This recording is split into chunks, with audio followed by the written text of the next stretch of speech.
How much longer do you think the Cubs will stick with Matt Mervis? Jed Hoyer told The Athletic that he hopes to wait as long as possible to determine whether the Cubs are buyers or sellers. Could that have been the case with Hoyer and Carter Hawkins staying up so late discussing this the other night? Oh, everything we're talking about right now, right? Like, how do we get our guys better? What are the different levers we can pull? How do we make sure we're making the best decisions possible, both for this organization in the short term and the long term? Like, those are conversations that are ongoing each day and each night. And, usually after a cruel game like that, it's, 30 minutes of frustration, and then it flips to what can we do here? We're passionate about this thing just like our fans, and, want to make sure we're putting our best foot forward. So Carter Hawkins and Jed Hoyer staying up late. Maybe they got a pot of Ian Happ's coffee on to keep their eyes open. What can they do? How long will they stick with Matt Mervis? I hope it's not Jameson Tyone's coffee. Oh, boy. Might not be working so well. They should really invest heavily and get Jimmy coffee. Isn't that like $100 a cup? I got to tell you, this is another one. They will give him every second and more time than you can imagine, right up to the point where time runs out. And it feels like the clock is a ticket. I don't know that Matt Mervis is hearing it, but there is kind of this doomsday clock on his career that is ka-ching, ka-ching. It is a loud clicking noise.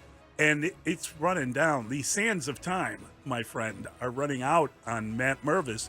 He's got to get going, and he's got to get going consistently. Getting a double is great, but you got to do it for a few games in a row here. You got to give them a reason to keep you, because right now they don't have one, and unfortunately, you're desperate for runs. So that's a position where you can get runs. And did you see Morrell was working out there the other day? Yep. I mean, they're getting ready to do something both dramatic and drastic. Something dramatic. Made up word.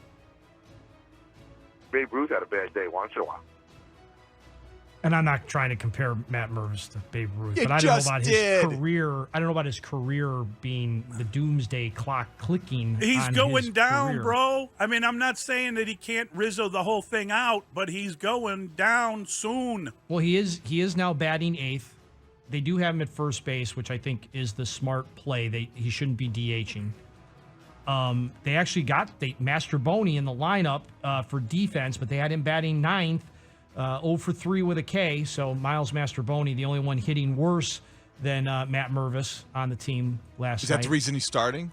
I would leave him in as long as humanly possible, because he's not the only one. But bat him down there. The other thing I would do if I was tinkering with this lineup, I would actually move Ian Happ up a spot and Dansby Swanson down a spot, just because Happ seems to be getting on base with some walks.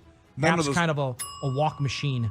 None of those things are going to help Matt Mervis. No. I think the only thing that's going to help Matt Mervis right now, given where he is and how he's clearly pressing, might be a trip back to Iowa. Get his confidence back up, maybe? You need to get him doing whatever he was doing at the minor league level to regain some of the swagger, the stroke, the belief in himself that clearly is lacking.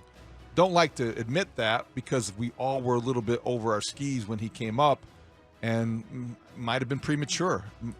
And then you have the conundrum between, well, if the Cubs season is somewhat lost and you're going to be sellers, wouldn't you want to just have somebody who's developing in the majors and give him those at-bats? I don't know about that, and I don't know if you're there yet, because Jed Hoyer says he's going to wait and see.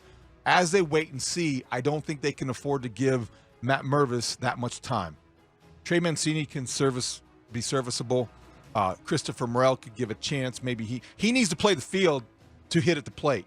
The numbers in the splits are obvious that Christopher Morel needs to be in the field somewhere. He's not a designated hitter, and he shouldn't necessarily be asked to be one at this stage of his career.